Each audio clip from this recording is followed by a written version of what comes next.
പ്രായം എത്രയായാലും ഒന്ന് നടക്കാൻ ആഗ്രഹിക്കാത്തവർ ലോകത്തെവിടെയും ഉണ്ടാവില്ല. ലോകമെമ്പാടുമുള്ള ജനങ്ങളെ ഏതാണ്ട് ഒരേ രീതിയിൽ അലട്ടുന്ന പ്രശ്നമാണ് മുട്ടുതേയ്മാനം.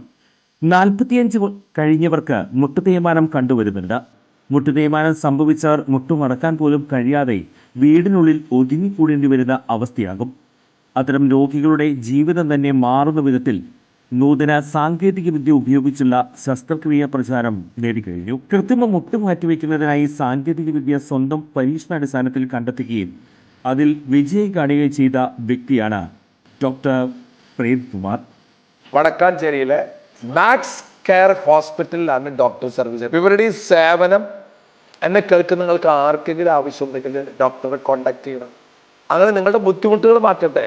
ഞാൻ എൻ്റെ ജീവിതത്തിൽ എത്രയും ചിന്തിക്കാറുള്ളൂ, ഞാൻ കാരണം ഒരു മനുഷ്യന്റെ ബുദ്ധിമുട്ടുകൾ മാറ്റാൻ പറ്റിയാൽ, എല്ലാ ബുദ്ധിമുട്ടും അവരുടെ മാറ്റാൻ നമുക്ക് പറ്റില്ല, ഒരു ബുദ്ധിമുട്ടെങ്കിലും മാറ്റാൻ രണ്ടെണ്ണം മാറ്റല്ലേ, രണ്ട് ബുദ്ധിമുട്ട് മാറ്റാം കേട്ടാ. കാലിന്റെ മുട്ടിന്റെ ബുദ്ധിമുട്ട് അത് നമ്മൾ മാറ്റി തരും. ചുരുക്കി പറഞ്ഞാൽ ഈ വടക്കാഞ്ചേരിക്കാരൻ ഡോക്ടർ പ്രേംകുമാറിന് മുന്നിൽ മുട്ടുമടക്കാത്തവർ ആരും ഉണ്ടാകില്ല. പത്തനംതിട്ടയിൽ ഇന്നലെ രാത്രി നടന്നത് പോലീസിന്റെ നരനായാട്ടാണെന്ന് പ്രതിപക്ഷ നേതാവ് VD സതീശൻ. ഒരു പ്രകോപനവുമില്ലാതെയാണ് വിവാഹ സംഘത്തിൽപ്പെട്ട സ്ത്രീകൾ ഉൾപ്പെടെയുള്ളവരെ ആക്രമിച്ചത്. ആളുമാറിയാണ് വിവാഹ സംഘത്തിലുള്ളവരെ പോലീസ് തല്ലിച്ചതച്ചതെന്നത് സംഭവത്തിന്റെ ഗൗരവം വർദ്ധിപ്പിക്കുന്നു. പോലീസിന് സംഭവിച്ചിരിക്കുന്നത് ഗുരുതരമായ വീഴ്ചയാണ്. അധികാര ദുർവിനിയോഗവും നരനായാട്ടും നടത്തിയ ഉദ്യോഗസ്ഥരെ സംരക്ഷിക്കാനാണ് ശ്രമമെങ്കിൽ അത് അനുവദിക്കില്ലെന്ന് അദ്ദേഹം പറഞ്ഞു. എന്ത് അധികാരത്തിലാണ് പോലീസ് നിരപരാധികളെ തല്ലിച്ചതച്ചത്?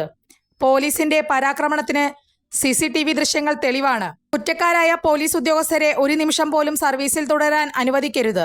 കർശന നടപടി സ്വീകരിക്കണം. ക്രൂരമായ മർദ്ദനം ഏൽക്കേണ്ടി വന്നവരുടെ പരാതിയിൽ കൃത്യമായ അന്വേഷണം നടത്തി നിയമ നടപടി ഉറപ്പാക്കണം.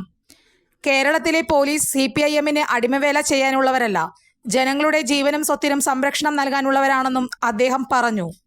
കൂടുതൽ വാർത്തകൾക്ക് ഞങ്ങളുടെ ചാനൽ സബ്സ്ക്രൈബ് ചെയ്യുക. ഫേസ്ബുക്ക് ഫോളോ അപ്പ് ചെയ്യുക. വാർത്തകൾ വേഗത്തിലറിയാൻ Anytime News.